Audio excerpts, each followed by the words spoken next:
ಬೇಡ. ಇದು ಅಡುಗೆ ಕೊನೆಗೆ ಬಂದರೆ ಸೋಕ್ ಮಾಡಿರೋಂಥ ಆಲ್ಮಂಡ್ ಇತ್ತು, ನೇರಳೆ ಹಣ್ಣಿತ್ತು, ಬನಾನಾ ಆಯಿತು.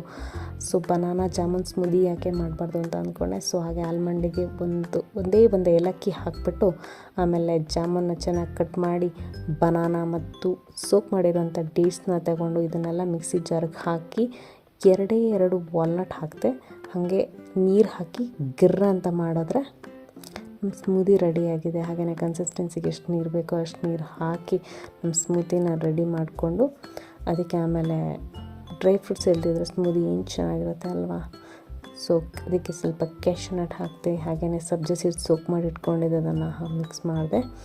ಆಮೇಲೆ ಸ್ವೀಟ್ನೆಸ್ಗೆ ಅಂತ ಹನಿ ಆ್ಯಡ್ ಮಾಡ್ಕೊಂಡಿದ್ದೀನಿ. ಆಲ್ರೆಡಿ ನಾನು ಡೇಟ್ಸ್ ಕೂಡ ಹಾಕಿದ್ದೀನಿ. ಸೊ ಆಮೇಲೆ ಒಂದು ಸ್ವಲ್ಪ ರೈಸಿನ್ ಹಾಕಿದರೆ ನಮ್ಮದು jamun and banana smoothie ready ಆಯಿತು. ಹೊಟ್ಟೆ ಹಸಿವಾಗ್ತಿತ್ತು. ಸೊ ಟೇಸ್ಟ್ ಕೂಡ ತುಂಬ ಚೆನ್ನಾಗಿ ಬಂದಿದೆ. ನೀವು ಮಾಡಿ ತಿನ್ನಿ, ಎಂಜಾಯ್ ಮಾಡಿ.